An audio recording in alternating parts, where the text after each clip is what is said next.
Production of today's edition of News 6 is made possible in part by a grant from the Toledo Edison Educational Services Program.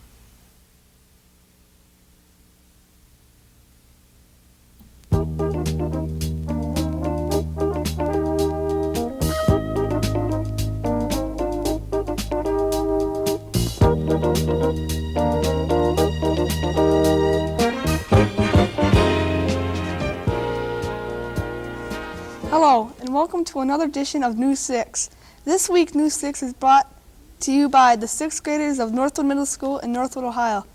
Our first story today is about a man who has two vintage Chevrolets. Scott Neuendorfer has the story. Scott? Thanks, Chuck. From the time he was a small boy, Dave Sufer dreamed of rebuilding old cars. News 6 visited Mr. Sufer at his home and learned about how he and his family all work together to restore old cars to vintage condition.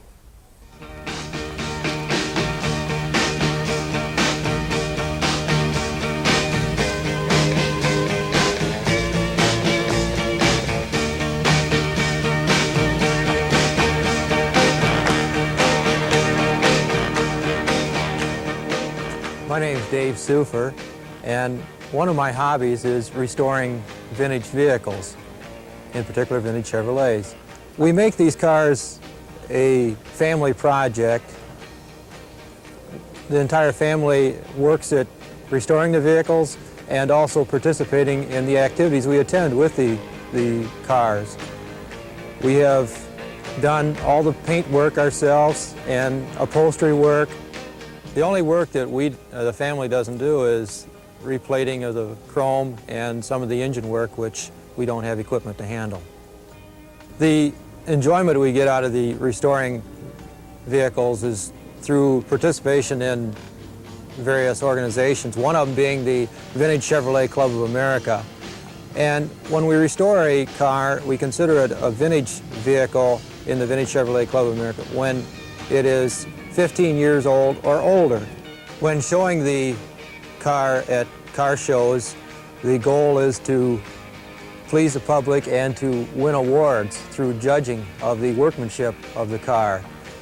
And I have won several awards with the car. Probably the most important to me is a Best of Show award that was given by the Bluffton Business Association. Thanks, Scott. 13 years ago, Mrs. Lois Peabody's son walked into the house with a new pet, a 3.5-year-old monkey named Pee-wee. With a few exceptions, he has been an easy pet to care for. Every night before he goes to bed, he sits on Mrs. Peabody's lap and watches television. Then he climbs into his own little house in the kitchen, covers himself up with his blanket, and sleeps till noon the next day. News 6 visited Mrs. Peabody and Pee-wee in their home. Chrissy Ella talked with Mrs. Peabody about having a monkey for a pet. Want your teddy bear? I know. Sweetie, he wants you. What kind of monkey is Pee-wee? Pee-wee is a white-faced Capuchin monkey. What do you feed Pee-wee? He likes grapes, apples, nuts, and cereals, and ice cream, and brown sugar, and... Where do you keep Pee-wee in the house? in a cage out there in the kitchen, where he's chained to a pole, or he has a chain that goes off the pole and a little box built out there, which he can go to, and he sleeps there at night.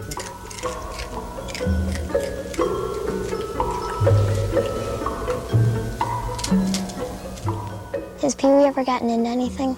Pee-wee took his tail and opened up the refrigerator and got the head of lettuce, because he has a prehensile tail which can hold things, and he pulled it on his cage and tore it all up and made a mess, and we had to throw it away. Thank you for talking with us, Mrs. Peabody. This is Christy Allert reporting for News 6.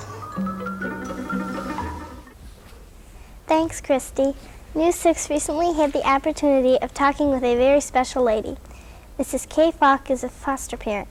She explained to News 6 reporter Shelley Welsh why she decided to become a foster parent and how it affected her family. A foster parent is usually somebody that takes care of other people's children when that family is having some kind of a trauma. It's usually an emergency condition. What made you decide to become a foster parent?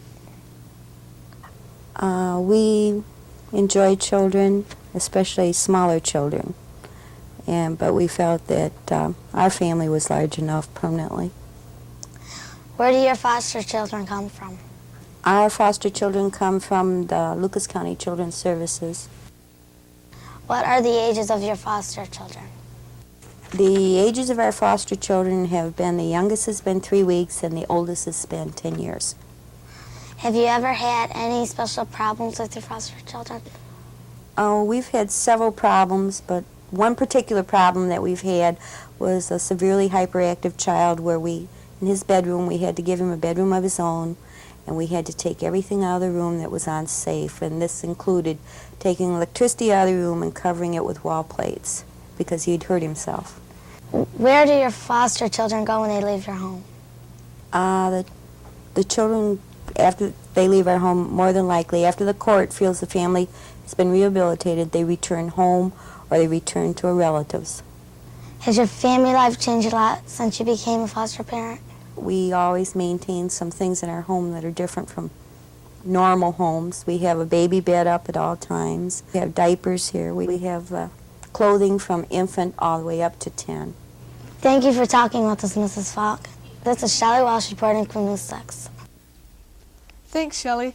Next, Michelle Akers has a News 6 editorial about Cabbage Patch dolls. Michelle? Thanks, Chuck. During the Christmas season of 1983, the Cabbage Patch Kid was a must on thousands of Christmas lists. Some store managers, however, thought these cuddly little creatures were dangerous. The managers didn't appreciate the enthusiasm of shoppers who were willing to fight, push, and shove just to adopt a Cabbage Patch Kid. The man who designed this doll is a sculptor from Georgia. His name is Xavier Roberts. Each doll comes already named with a birth certificate and a set of adoption papers. Mr. Roberts remembers being told when he was a child that babies are found in a cabbage patch, so he decided to call his dolls the Cabbage Patch Kids. No Cabbage Patch Kid is alike. Thanks to computers, each doll has one-of-a-kind features. Even though these dolls are special, I don't feel that people should fight just to buy a measly doll. It seems silly that people would fight each other just like it was World War III in order to buy a present. I also read a comic strip that said, "I think I could stand nuclear war, but I don't know. All this fighting over Cabbage Patch Kids just might start it." Chuck? Thanks, Michelle. That's all for today. Join us next week when News 6 will be presented by the 6th graders of St. Rose Elementary School in Perrysburg, Ohio. Until then, have a good week.